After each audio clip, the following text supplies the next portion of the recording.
Hoy vamos a estudiar un Devar Malhut de Parashá Korah, que es la Parashá de esta semana, que conecta tres temas aparentemente distintos. Gimel Tammuz y la liberación del Frierdiker Rebbe, el milagro de Yehoshua, que ocurrió cuando el sol se detuvo, y el florecimiento del bastón de Aarón. Comencemos hablando de la liberación del Frierdiker Rebbe. El 3 de Tammuz de 1927. El Frierdiker Rebbe, quien había sido condenado a muerte, fue liberado de la prisión soviética, pero fue enviado al exilio en Kostroma. Días después, el 12 y el 13 de Tammuz, recibió la noticia y los documentos de su liberación definitiva. Solo entonces se comprendió que el 3 de Tammuz, que es Gimel Tammuz, había sido la primera etapa de su redención. El rey planteó una pregunta. Si esta liberación fue un milagro divino, ¿por qué ocurrió de forma gradual y no de manera inmediata y completa? Además, incluso después de la liberación, la opresión contra los judíos en Rusia continuó durante muchos años y los efectos completos de aquella redención solo se hicieron visibles décadas más tarde. ¿Qué está preguntando acá el Rebbe? La pregunta es muy simple. Si la liberación fue un milagro, ¿por qué ocurrió por etapas? Porque primero tuvo que ir a prisión, luego fue a exilio, luego la liberación y luego décadas más adelante se vieron los efectos completos. ¿Por qué no una redención total e inmediata? El patrón de la redención es gradual y viene en etapas y está controlado por la providencia divina. Y por lo tanto es necesario comprender la razón de tal patrón. Esto es aún más relevante porque la redención del rey anterior se relaciona con todo el pueblo judío, tal como él mismo escribió en una carta muy famosa luego de su liberación. Él dijo, el santo bendito sea, no me redimió a mí solamente el 12 de Tamuz, sino también a todos aquellos que aprecian nuestra sagrada Torah, los observantes de sus misbod y también a todos aquellos que con el nombre de Israel son identificados. Vemos acá que la redención del Frierdiker Rebbe no fue solamente una redención individual, fue una redención que afectó a todo el pueblo judío. Muchos años antes, otro gran milagro ocurrió el 3 de Tamuz. En respuesta a la solicitud de Yehoshua, el sol se detuvo en Gibón. Y surge la pregunta, ¿por qué se detuvo el sol para que Yehoshua completara la batalla contra los cananeos? Si Dios fácilmente podía haberlos derrotado sin necesidad de una batalla. Una pregunta similar surge respecto al florecimiento del bastón de Aarón. Después de la revuelta de Cora, ocurrió un milagro y del bastón de Aarón brotaron flores y frutos de almendra. Dado que el objetivo era mostrar que Dios había elegido a Aarón, porque era necesario que el milagro siguiera el proceso natural del crecimiento, en lugar de producir solamente el fruto directamente. Entonces acá el Rebbe trae dos ejemplos. El primer ejemplo es cuando el sol se detiene para Yehoshua, porque Hashem necesitó detener el sol para ayudar una batalla natural, porque no derrotó directamente al enemigo. Y el segundo ejemplo es el bastón de Aarón. Si el objetivo era demostrar quién había sido el elegido de Hashem, porque el milagro siguió un proceso natural. Primero salió un brote, luego la flor, luego el fruto, porque no apareció directamente una almendra del bastón. De un bastón solo pueden brotar flores y frutos por un milagro divino. Sin embargo, en este caso, el milagro permeó el orden natural, haciendo que un bastón produjera almendras de una forma natural dentro de un contexto milagroso. Nuestros sabios enseñan que todo lo que Dios creó fue para su honor. Aunque el mundo oculta su fuerza divina que le da vida, cada elemento de la creación existe para revelar la gloria de Dios. Según la enseñanza del Baal Shem Tov, la creación es un proceso continuo. Dios renueva constantemente la existencia del mundo, permitiendo que cada elemento revele su gloria en cada momento. Los milagros también revelan la gloria de Dios, pero su propósito final es permear la naturaleza y manifestar la divinidad dentro de ella.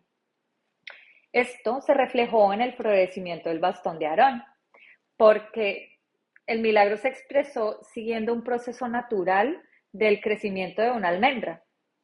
El pensamiento hasídico relaciona este concepto con la bendición de los Kohanim, que atrae una energía divina que trasciende la naturaleza y al mismo tiempo actúa dentro de ella, produciendo cambios positivos en la realidad. La intención del milagro de que el sol se detuviera no era trascender completamente el orden natural, sino aumentar el éxito de la guerra de Yehoshua, que se libró principalmente por medios naturales. Por ello, el milagro no solo afectó al sol, sino a todo el proceso físico relacionado, integrándose con el orden natural. De manera similar, el milagro del 3 de Tamuz trascendió la naturaleza, pero también actuó dentro de ella. Y las mismas autoridades que arrestaron al rey anterior terminaron liberándolo. Por eso, su redención ocurrió en etapas, pasando primero de una sentencia de muerte, luego al exilio y luego a la liberación completa. Estos conceptos también se relacionan con la transición que va de Sivan, que es el tercer mes, Gimel, esa es la cuenta de los meses del calendario hebreo. Entonces el tercer mes es Sivan y sigue Tamuz, que es el cuarto mes, que es Dalet. Es asociada por los sabios con la expresión Gomel Dalim, benevolente con los pobres.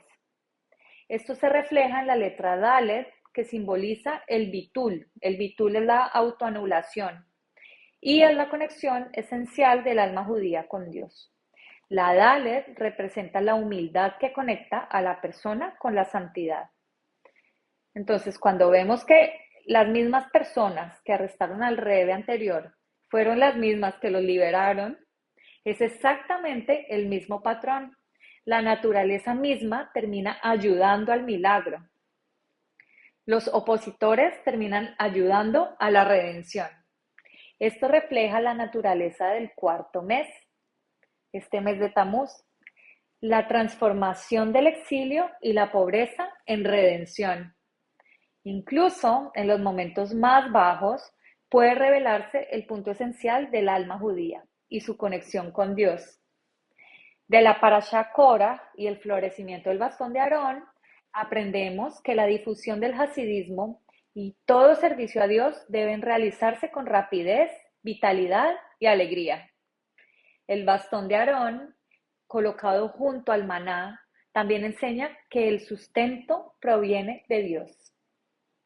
Aunque la persona debe actuar dentro de las leyes naturales, estas son solo un medio a través del cual Dios nos concede bendición y prosperidad, haciendo que incluso el mundo y las naciones contribuyan al bienestar del pueblo judío.